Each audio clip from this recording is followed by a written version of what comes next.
حضرت صفیہ بنت نجدہ سے مروی ہے کہ حضرت خالد بن ولید رضی اللہ عنہ کی ٹوپی مبارک میں حضور صلی اللہ علیہ وآلہ وسلم کے چند موئے مبارک تھے۔ ایک دفعہ وہ ٹوپی کسی جہاد میں گر پڑی تو اس کے لینے کے لیے تیزی سے دوڑے، جبکہ اس مارکے میں بکثرت صحابہ کرام رضی اللہ عنہ شہید ہوئے۔ اس پر بعض لوگوں نے اعتراض کیا تو حضرت خالد بن ولید رضی اللہ تعالی عنہ نے فرمایا، میں نے صرف ٹوپی کی حاصل کرنے کے لیے اتنی دگودو نہیں کی تھی، بلکہ اس لیے کی کہ اس ٹوپی میں حضور صلی اللہ علیہ وآلہ وسلم کے موئے مبارک تھے۔ مجھے خوف ہوا کہ کہیں اس کی برکت سے محروم نہ ہو جاؤں، اور دوسرا یہ کہ یہ کفار و مشرکین کے ہاتھ نہ لگ جائے۔ تاریخ و عقدی اور دیگر کتب سیر میں مروی ہے کہ جب شام میں خالد بن ولید رضی اللہ عنہ جبلہ بن اہم کی قوم کے ساتھ مقابلہ کر رہے تھے، ایک روز مسلمانوں کے قلیل لشکر کا دشمن سے آمنا سامنا ہوا تو انہوں نے رومیوں کے بڑے افسر کو مار دیا۔ اس وقت جبلہ نے تمام رومی اور عرب فوج کو یکبارگی حملہ کرنے کا حکم دیا۔ صحابہ کرام رضی اللہ عنہ کی حالت نہایت نازک تھی، اور رافع بن عمر طائی نے خالد بن ولید رضی اللہ عنہ سے کہا، آج معلوم ہوتا ہے کہ ہماری قضا آ گئی ہے۔ خالد بن ولید رضی اللہ تعالی عنہ نے کہا، سچ کہتے ہو، اس کی وجہ یہ ہے کہ میں وہ ٹوپی بھول آیا ہوں جس میں حضور صلی اللہ علیہ وآلہ وسلم کے موئے مبارک ہیں۔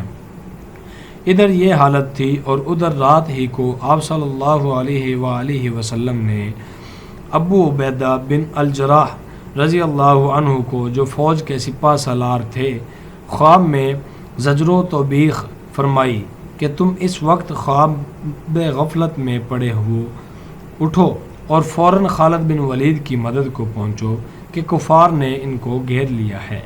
اگر تم اس وقت جاؤ گے تو وقت پر پہنچ جاؤ گے۔ ابو عبیدہ نے اس وقت لشکر کو حکم دیا کہ جلد تیار ہو جائے، چنانچہ وہاں سے وہ مع فوج یلغار کے لیے روانہ ہوئے۔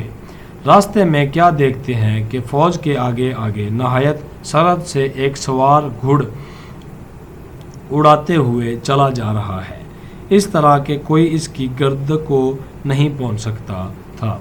انہوں نے خیال کیا کہ شاید کوئی فرشتہ ہے جو مدد کے لیے جا رہا ہے، مگر احتیاطاً چند تیز رفتار سواروں کو حکم کیا کہ اس سوار کا حال دریافت کریں۔ جب قریب پہنچے تو پکار کر اس جوان کو توقف کرنے کے لیے کہا۔ یہ سنتے ہی وہ، جیسے ہم جوان سمجھ رہے تھے، رکا تو ہم نے دیکھا کہ وہ تو خالد بن ولید کی اہلیہ محترمہ تھی۔ ان سے حال دریافت کیا گیا تو وہ گویا ہوئی کہ اے امیر، جب رات کے وقت میں نے سنا کہ آپ نے نہایت بے تابی سے لوگوں سے فرمایا کہ خالد بن ولید کو دشمن نے گھیر لیا، تو میں نے خیال کیا کہ وہ ناکام کبھی نہ ہوں گے، کیونکہ ان کے ساتھ آپ صلی اللہ علیہ وآلہ وسلم کے موئے مبارک ہیں۔ مگر اتفاقاً ان کی ٹوپی پر نظر پڑی جو وہ گھر بھول آئے تھے اور جس میں موئے مبارک تھے۔